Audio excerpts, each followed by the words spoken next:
你说你最后还调整到左脚去打，你为什么第一下不打？而且都是打在立柱上，哇，这种球真的太愚蠢了，这种球。外围再打远射，哦，这球巴克巴有没有扑到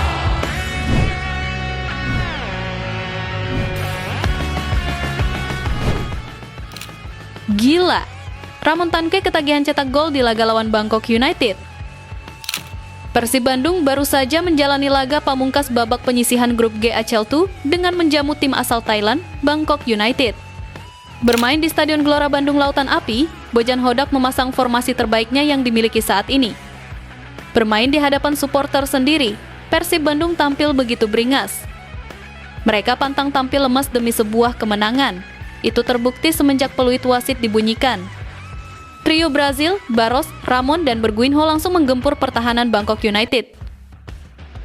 Laga baru berjalan 3 menit, Persib mendapatkan tendangan penalti usai William Barros ditarik bek lawan. Namun sayang, kesempatan tersebut terbuang sia-sia. William Barros gagal mengeksekusi usai tendangannya membentur tiang gawang lawan. Usai gagal jadi eksekutor, Barros tampil begitu ngotot tanda ingin menebus kesalahannya.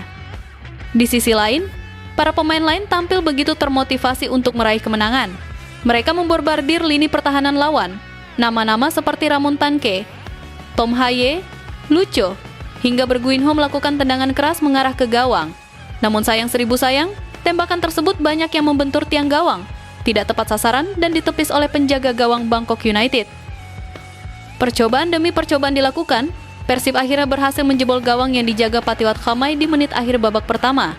Ramon Tanque berhasil mencatatkan namanya di papan skor usai menerima umpan manis dari Berguinho dari sisi kanan pertahanan lawan. Ini menjadi gol keduanya bagi Persib di semua ajang yang dilakoni. Ramon menunjukkan keganasannya sebagai striker gaek yang sempat tumpul. Di sisi lain, pada babak pertama skuad Maung Bandung tercatat melakukan 20 tembakan di mana diantaranya 6 yang tepat sasaran, gol Ramon Tanque jadi salah satunya. Terlepas dari hasil pertandingan, sejatinya Persib sebelumnya menargetkan kemenangan di laga pamungkas ini untuk lolos ke babak 16 besar ACL2 untuk mengikuti jejak Al Nassr yang ada Cristiano Ronaldo-nya.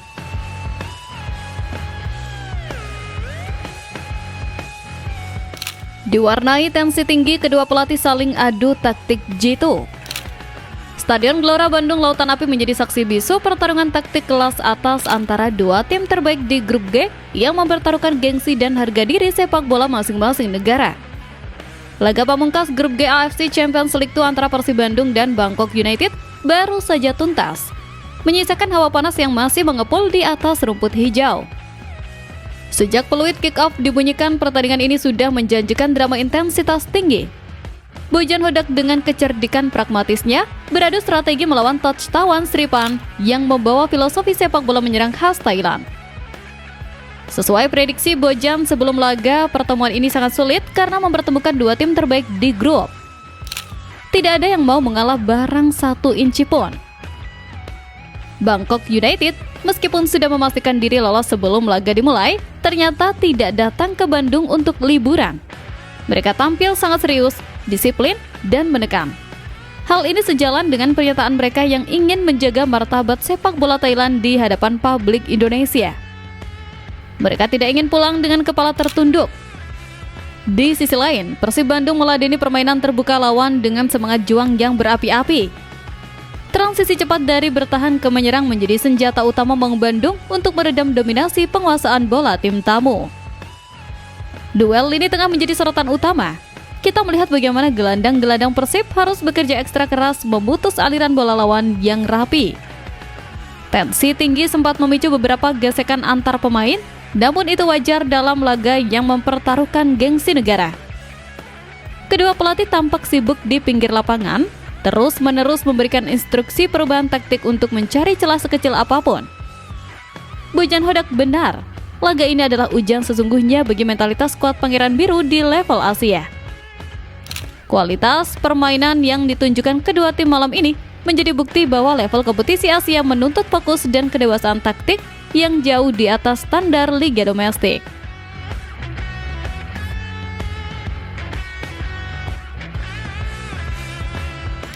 Mark Klok singgung teknologi VAR di ACL2.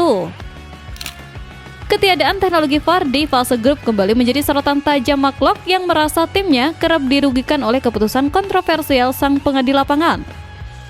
Di balik serunya jual beli serangan di GBLA, ada satu isu krusial yang kembali diangkat oleh kapten tim, McClough. Gelandang naturalisasi ini menumpahkan kekecewaannya terkait ketiadaan VAR di kompetisi AFC Champions League 2, khususnya di fase grup, di mana ada beberapa momen krusial di mana keputusan wasit dianggap merugikan Persib Bandung. Klopp menilai bahwa di level kompetisi setinggi ini, teknologi VAR adalah kebutuhan mutlak untuk menjamin keadilan. Klopp sempat tidak bisa menyembunyikan frustasinya. Dia merasa kerja keras tim di lapangan seringkali mentah oleh keputusan subjektif wasit yang luput dari pengamatan detail. Pelanggaran yang seharusnya berbuah kartu, offside yang tipis, atau potensi penalti yang terlewatkan menjadi bumbu pahit yang harus ditelan. Klopp menegaskan bahwa Persib ingin menang dengan cara yang fair dan kehadiran VAR seharusnya bisa meminimalisir human error yang fatal. Keluhan ini bukan untuk cengeng, melainkan tuntutan profesionalisme agar kualitas kompetisi Asia tidak tercoreng oleh kepemimpinan wasit yang buruk. Supporter tentu satu suara dengan sang kapten. Kita sering merasa dikerjai saat bermain di level Asia. Ketiadaan VAR membuat tim-tim, terutama wakil Indonesia, seringkali berada di posisi yang tidak menguntungkan saat menghadapi situasi 50-50. Klopp ingin memastikan bahwa hasil akhir pertandingan murni ditentukan oleh kualitas permainan kedua tim, bukan oleh peluit yang salah tiup. Kritik pedas ini diharapkan sampai ke telinga AFC agar di musim-musim mendatang standar teknologi bisa diterapkan merata sejak fase awal. Desakan penerapan VAR yang disuarakan McClough ini wajib menjadi perhatian serius Federasi Asia demi menjaga integritas dan sportivitas kompetisi di masa depan.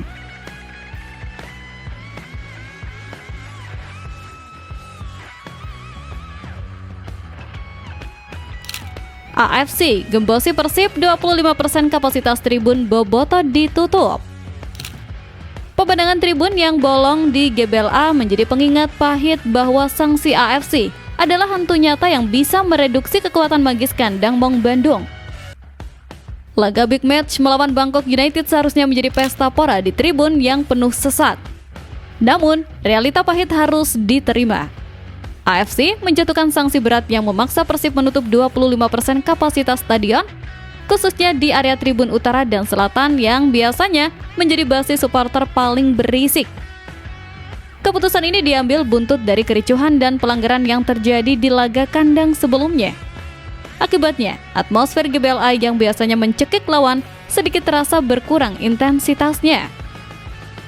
Istilah digembosi mungkin terdengar kasar, tapi itulah yang dirasakan Bobotoh. Kehilangan seperempat kekuatan supporter di laga penentuan adalah kerugian besar. Tribun yang kosong melompong ditutupi spanduk raksasa menjadi pemandangan yang menyedihkan.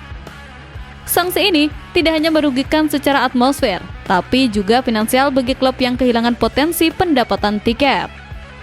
Namun, ini adalah konsekuensi dari tindakan indisipliner oknum yang menyalakan flare dan masuk ke lapangan. Meski kapasitas berkurang, semangat Bobotoh yang hadir tetap menyala. Mereka yang berada di stadion berusaha berteriak lebih lantang untuk menutupi kekosongan di tribun yang ditutup. Ini menjadi pelajaran mahal bagi kita semua, bahwa cinta yang berlebihan tanpa logika bisa menjadi bumerang yang melukai klub kesayangan. Persib butuh dukungan penuh, bukan sanksi yang memangkas kekuatan. Kita harus belajar lebih dewasa agar di babak selanjutnya jika lolos, GBLA bisa kembali full house tanpa ada sekat larangan. Ketaatan pada regulasi dan kedewasaan supporter harus menjadi komitmen bersama agar sanksi penutupan tribun seperti ini tidak pernah terjadi lagi di masa depan.